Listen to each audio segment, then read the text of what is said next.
Look on the bright side. What do they mean by it? Well, they probably mean this. They probably mean you're down the dumps about something. That something's going on in your life, whether you're struggling with something, you got some kind of challenge, a struggle, a difficulty in some way. And what they're basically trying to convey to you is, or to me if they say that, is that everything isn't bad. Don't only view the negative things in life, that there's good around us. The truth of the matter is, we are bombarded with so much negativity in our lives, we begin to grow accustomed to it. And we almost wallow in it. We kind of just stay there. We see things that bother us. We see things on the news that bother us. We see these things among our communities that bother us. And it's very easy for us to just kind of zone in on that which is wrong and negative and bad and horrible and terrible and never think that there's one good thing happening around us. I'm not saying that there's a bright side to sin, by the way. I'm not saying that there's a bright side to physical ailments and challenges that you have. I'm not saying that you can just paint a rosy picture about anything and everything that happens. What I'm saying is that your life isn't as bad as we make it out to be sometimes. We're not as challenged sometimes as we appear to be, and we don't see all the good that's around us on occasions. Paul and Silas here in Acts chapter 16 and verses 20 through 25 have been put into prison because of their stance for the truth. The folks have challenged them because of their preaching of the gospel. And one of the most interesting verses in all of Scripture to me is found in verse 25 of Acts chapter 16. Because in the midst of the prison, they began to sing praises to God. And I don't think they're banging a cup against the sail bar singing, "Nobody knows the troubles I've seen," when they're singing. I don't believe in any way, shape, or form that they're singing some kind of negative song and singing the blues. They are singing praises before the throne of God, that they have been counted worthy to be thrown in prison for the cause of Christ. They're able to be positive in the midst of a negative. They are able to find some moment of praise and joy even in the midst of a prison cell and an impending potential death that's on the horizon. You and I need to be able to cut through some of the things that challenge us. Sometimes we need to cut through all the things that are dragging us down daily and start focusing our attention on the more positive things in our lives.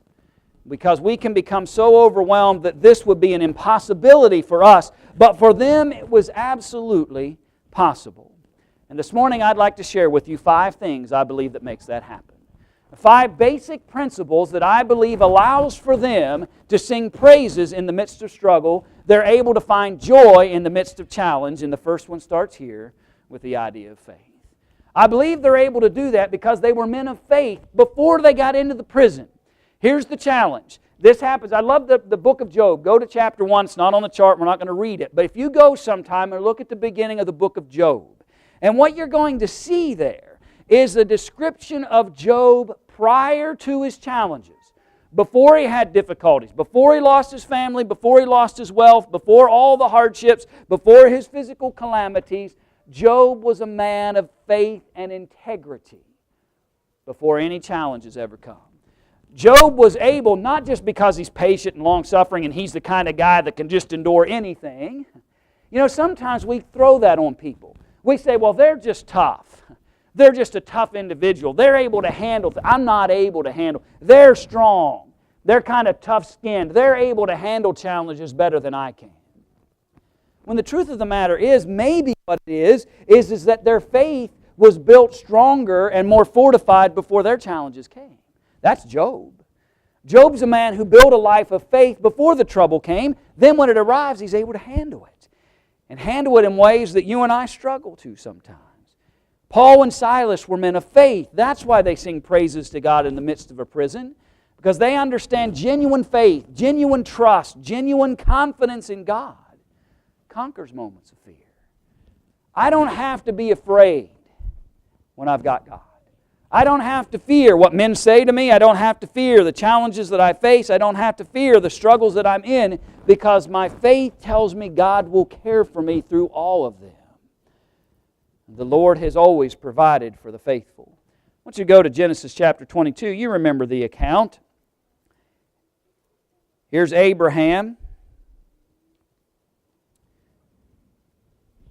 And for Abraham's benefit, God has set a challenge before him so that Abraham can evidence, even in his own eyes, the level of faith and confidence that he has for God.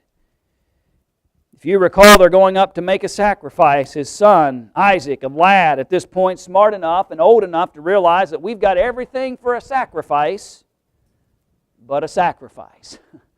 We've got all the tools, all the utensils, all the things necessary to make a sacrifice before God, but we have no lamb, we have no goat, we don't have anything. But notice what Abraham says to him in his questioning of that.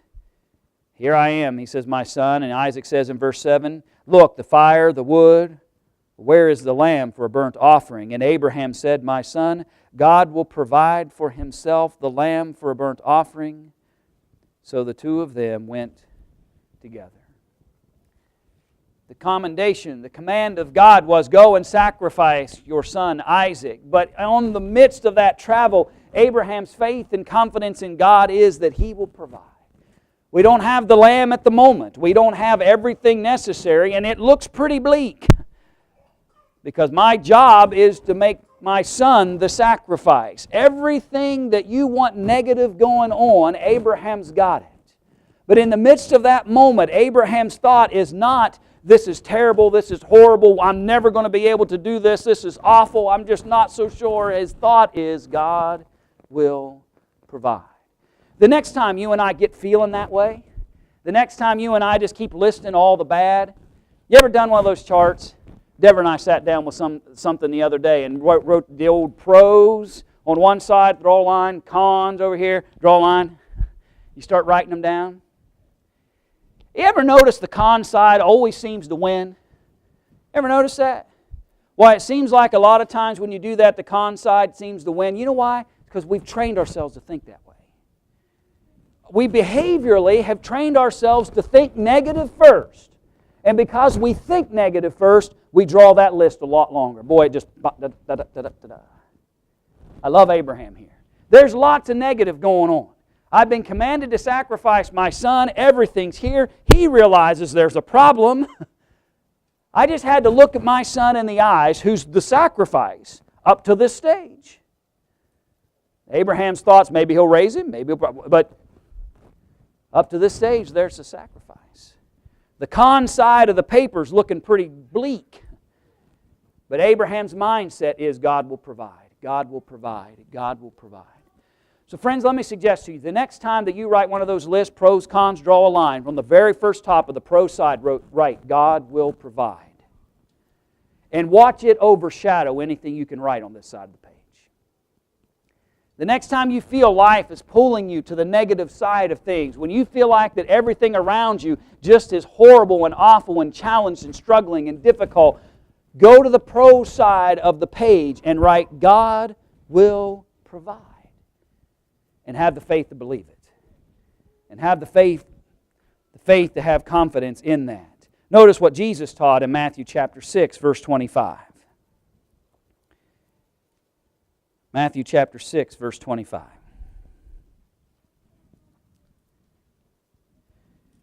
That infamous do not worry context that none of us believe. You know why I know we don't believe it? Because we all worry. That's why we don't believe it. The evidence is in our lack of courage and trust in it. Maybe you don't. I'm proud of you. You're a great example to me if you don't.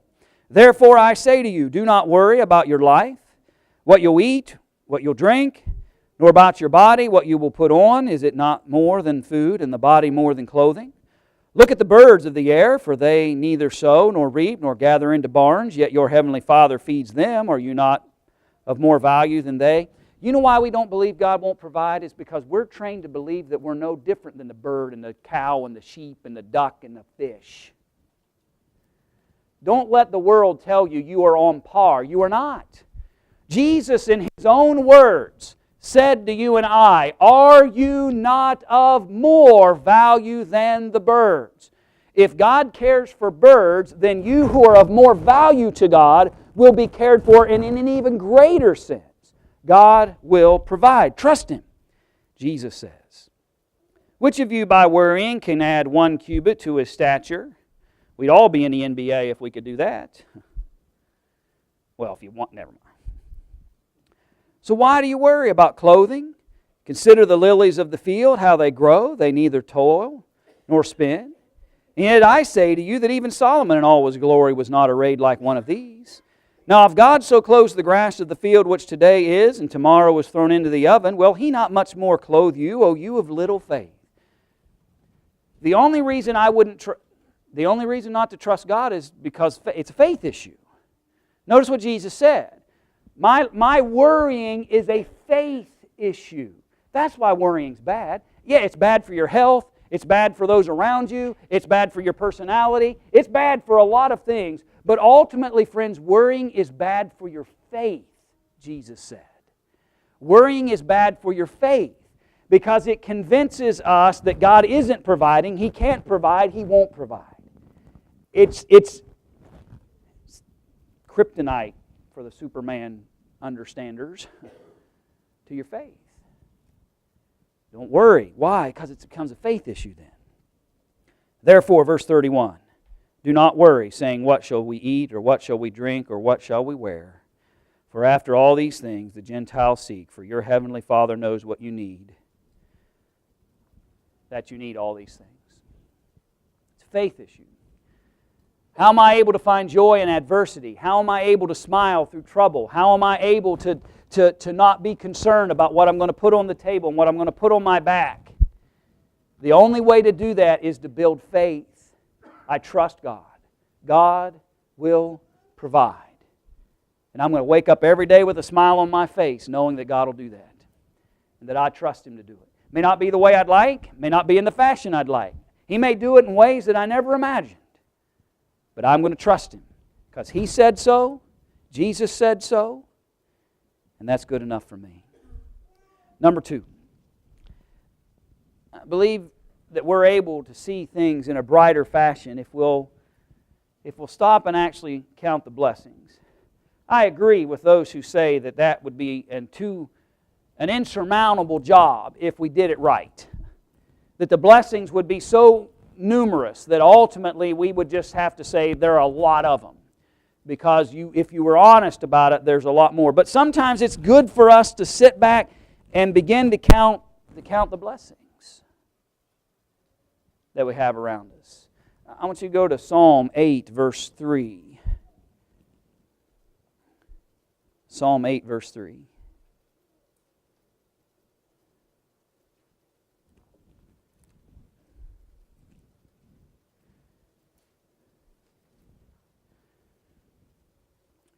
When I consider your heavens, the work of your fingers, the moon and the stars which you have ordained, what is man that you are mindful of him, the Son of Man that you visit him? For you have made him a little lower than the angels, and you have crowned him with glory and honor. My friend, the next time you consider yourself worthless, rephrase that. The next time somebody implies that you're worthless, the next time somebody tries to convince you that you haven't amounted to anything and you won't amount to anything and you're just as bottom of the rung as they can get, I want you to remember what the psalmist just said. He said every single one of us was made just a smidgen, my translation, below the angels. We are just lower than angels. So the next time the world's beating on you, and the next time troubles are wearing you down, and the next time things are trying to convince you that somehow that you are pointless in this world and you have no purpose and there's nothing good about you, that is all false. God says you're just lower than the angels. That's all the further down the rung you are. God is mindful of you. God visits you. God trusts in you to serve Him. So stop and count the blessings. Realize that the good probably far outweighs the bad if we'll just take a moment in time to appreciate. In Psalm 68 and verse 19.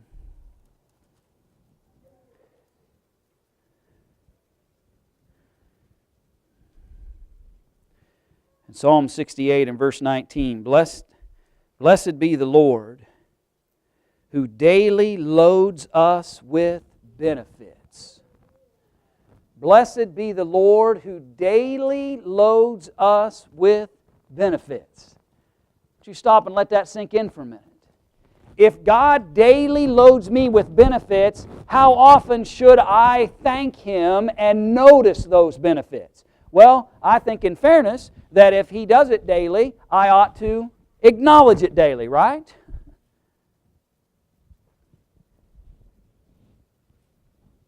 I get fed on a daily basis.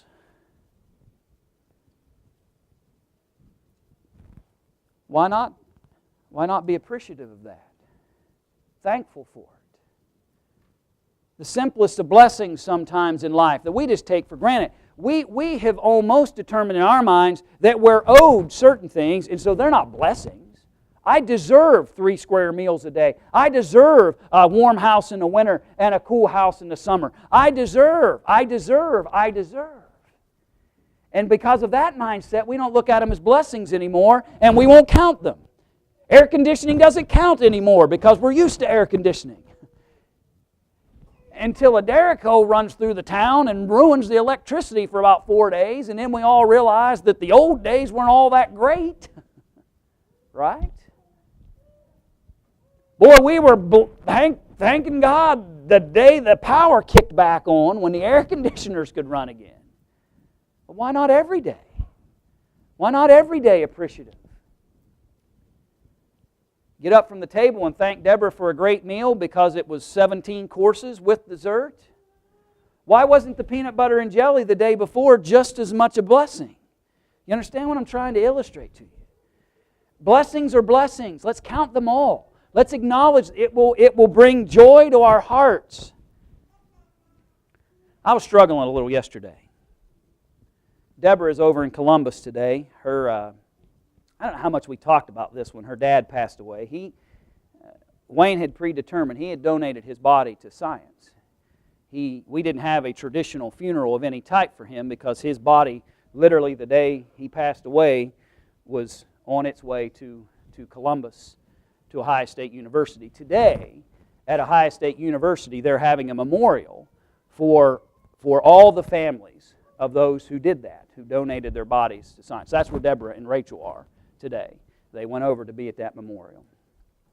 And as she was planning to go yesterday, I thought, I am not sending her to a memorial for Wayne Pollock in a dirty car. Wayne Pollock, you didn't know him that well, but he never drove a dirty car. Never drove a dirty car. If it was dirty, when he got home, he'd wash it before he went to bed. It's just the way he was. So I was washing that car and feeling kind of crummy about the whole thing, really. And then began to realize, Brian, look at the car. You're down in the dumps because, yes, it kind of brings all the sadness back. Yes, it brings all the sorrow back for a moment. But blessings are all around you. The blessing of wanting a clean car because of who he was. There are blessings everywhere. Next, I don't know that I'll do my best to never wash a car again with a complaining thought. You've got 2 cars, Brian, 2! And you're complaining about washing them? You're fretting over this and that? Count your blessings. You may shock yourself. Yes, they're difficult things. Yesterday was tough in a lot of ways. We were doing Garrett's graduation video. He graduates, Lisa's youngest graduates from high school next Sunday. Lisa really wanted one thing. To get Garrett to graduation day. She fell 1 year short. 1 year short of that. And I could waller in self-pity and bring all that mourning and sorrow back, and I did for a moment. But then you begin to focus on the blessings, and you see those pictures, and you see the places we were able to go, and the times we were able to spend, and the moments that we had. You learn to count the blessings, even through the sorrow and sadness. That's the key. That, to me, is part of this process. When was the last time I stopped to consider what was good? When was but when was the last time Brian, when was the last time I stopped and said, here are the good things that are going on around me? And be honest about that. Don't just say, there ain't nothing good. Ain't nothing good. Really? No. Be honest. Be honest. You woke up this morning. There's one. You were physically able, maybe challenged a bit, but physically able to get to this building today. There's two. You probably got here, exception of Arnold, in some kind of vehicle. Well, that's a vehicle. Right? Blessings are everywhere. They're everywhere. Start acknowledging them. Start acknowledging them. Number 3. Literally cast your cares on God. You and I know the passage, 1 Peter chapter 5, verse 7. Cast all your cares upon Him, for He careth for you. It's a reciprocating relationship we have with God the Father. The problem is, we don't do our part. Our part of receiving benefit in the midst of our troubles is to cast the cares upon Him. We don't do our part. We expect somehow God to do His part without us doing our part. If we want the benefit of a caring God, we got to put the cares on Him. We got to cast all those concerns and those burdens upon Him. Say, Lord, I'm not doing so well with this. Will you take this, please? I'm not handling this real well. Will you take this, please? And cast your cares upon Him. And God offers songs for the oppressed. Job 35 and verse 10 tells us. When I'm challenged, you may not like to sing, but find something else. I tend to sing. When I'm struggling, when I've got music practically on all the time of some type or kind, whether I'm washing the car or working in the office, whatever I'm doing, music tends to do that for me. It may not, but find something like that. Find something in your life that calms you. Find something that helps you get some focus, some attention. Find something that helps you and I recognize that God sings songs to the oppressed. He brings benefit when we're hurting. But we just have to trust in Him. In Numbers chapter 13, you remember they're setting just a step away from the promised land. They're on the verge of going and embracing what God has been promising them for such a long period of time. And all they saw were giants and fortified cities and places that they couldn't battle and impending death. We go into that place, we're going to die. You're going to make us go in there and try to fight them, and our poor little children, they said, oh, our poor little children are going to suffer. God says, no, actually, because of your complaints, I'm going to let you stay out of there, and I'm going to let your children inherit it. All they needed to do was turn their attentions away from what they could not accomplish in their own minds and start trusting God. If you were concerned about the giants, let God worry about that. He's already promised you He'll let you have the land. If you're worried about the fortified cities, let God take care of that. He's already told you He will. Start casting our cares upon the Lord. You and I are not going to be able to erase every wrong in the world. We're not going to be able to solve every problem. We're not going to be able to resolve every challenge. We're not going to be able to fix everything. And I speak to men very clearly this morning because that's the way our minds work. We're fixers. We feel like we got to fix stuff. If it's broken, it needs fixed. And I'm just the guy to fix it. You can't fix everything. Not just physically, but emotionally. In the lives, can't fix everything. And sometimes our best option is to say, Lord, I'm giving this to you. It's a worry to me, it's a concern to me, it's only dragging me down. I need to give this to you. And let the Lord sort through those challenges, and then we maybe can find some peace that's been eluding us.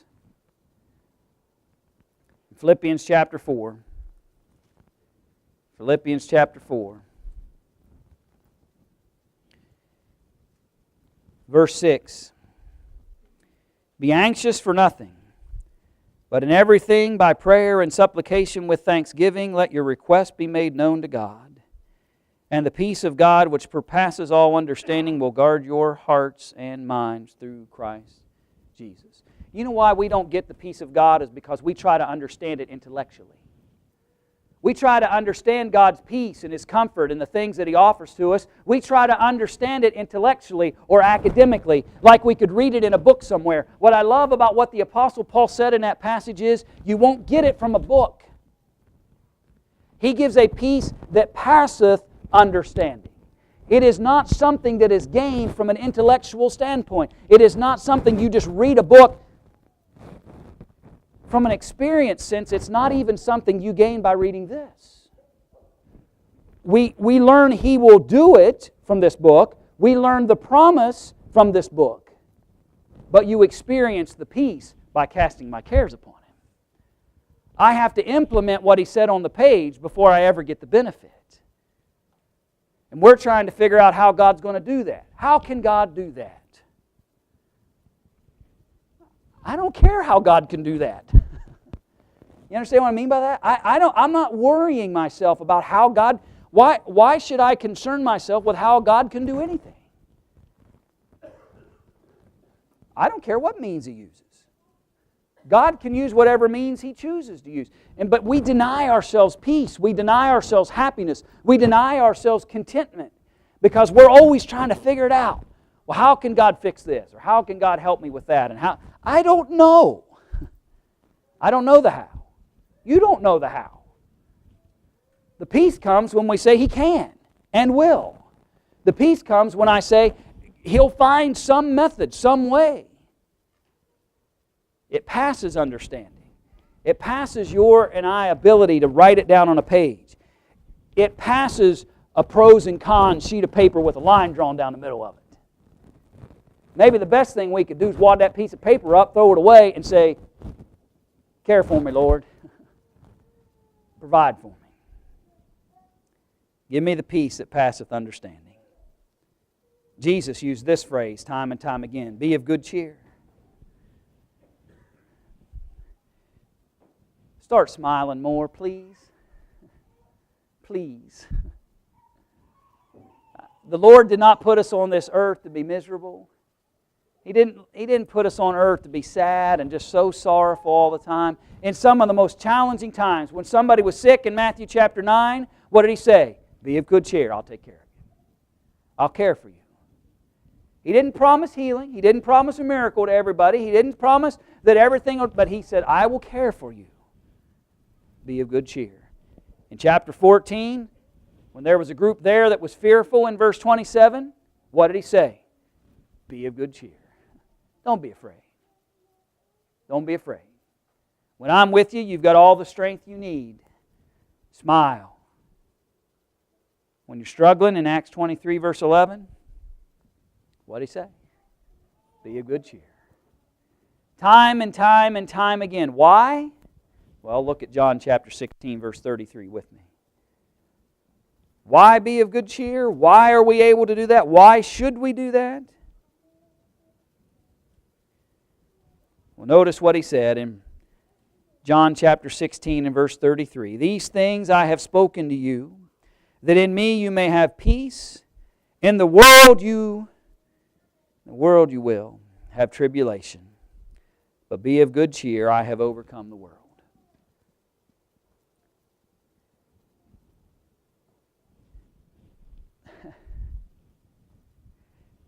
You ever been in one of those circumstances where they're choosing up teams?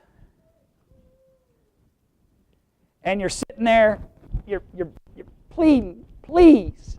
You want the best player to pick you because you know he's going to win. You know she's going to win. You know they're the best one at whatever it is you're doing. It's like I told you Wednesday night about my sister Jill playing Trivial Pursuit. I'm on Jill's team. There'd be 26 people against one because one brave soul willing to go. We want to be on the side of winners, right? We want to be with those who we know give us the greatest ability and opportunity to be successful. No one does that better than Jesus. No one does that better than Jesus. He says, join yourself to me. I've overcome the world. I'm a world conqueror, Jesus says. I could take on anything and everything and have won victoriously. Be of good cheer. Friends, that's what we need to do. Be of good cheer. Be of good cheer. Smile, laugh, enjoy. Because the Lord will carry us. He cares for us. He gives us cheer in the midst of struggle, in the midst of fear, in the midst of sickness. And He does that by reminding us that He wins every time. Even when men feel like they've defeated Him, He wins. Even when Satan has Him cornered and it looks like he's winning, Jesus still overcomes. And with that, finally, this morning, friends, it gives us hope. Hope. That small little word that we often forget in the walk. You see, God's people don't see like others see. We see everything with the eyes of faith and hope and confidence in God. We see the world, we see our environment, we see our circumstances, we see our struggles, our fears, our sicknesses. We see everything differently because of the hope that's within us. Because of the hope that God grants unto us. Abraham and Sarah, Romans chapter 4, verses 17 through 22, you recall.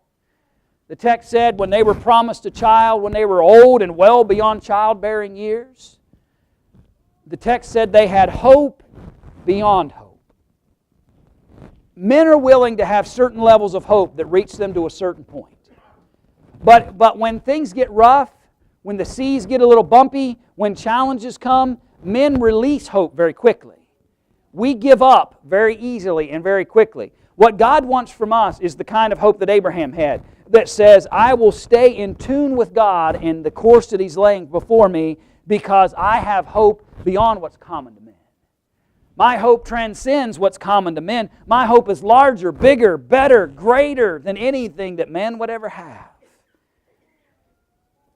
Shadrach, Meshach, and Abednego were told by Nebuchadnezzar, you bow down or get in the furnace. Your choice. And I love their phrase, we know not whether God will spare us or whether we'll perish, but I'm telling you right now, we're not bowing down to that statue. They had hope that, number one, God might spare their physical lives. They had hope that even if He didn't spare their physical lives, they would be in His arms. Their hope went beyond what anybody else could have. To the very end. One more passage, Hebrews chapter 3, verse 6. In Hebrews chapter 3, verse 6. But Christ as the Son over His own house, whose house we are if we hold fast the confidence and the rejoicing of the hope firm to the end. The rejoicing of the hope that we hold within us firm to the end. Friends, can I encourage you this morning? Can I help you and I to appreciate that there's more good than we give credit to? I don't have to live a miserable life. Christianity isn't a miserable life. Quit acting like it is. It's not. It's not. Quit buying what the world's selling you. They're trying to convince you that you're just the most sober, miserable, humdrum, never smile, agonizing, painful experience in all of the world. Not true. It's not true. I implore you this morning. Start counting the blessings. Start casting your cares upon God. Start building a faith. Start living in hope that rejoices every day.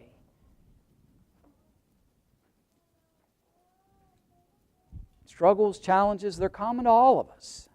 Sadness, mourning, sorrow, they're common to all of us. You can choose though. Stay in that. How's that working out?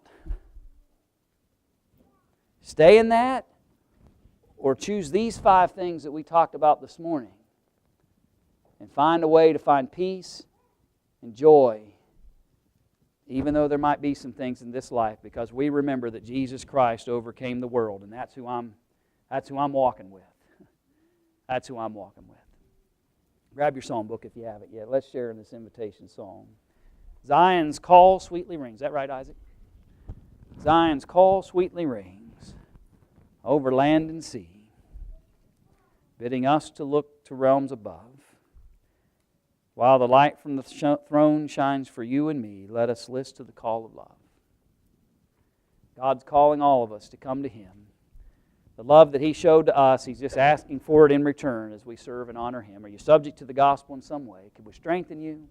Can we encourage you to step out on God's promises today if you haven't yet, or return to Him if need be? How can we help you this morning to find the joy that comes only by serving God and honoring Him? Can we help you today? Won't you come while we stand and while we sing?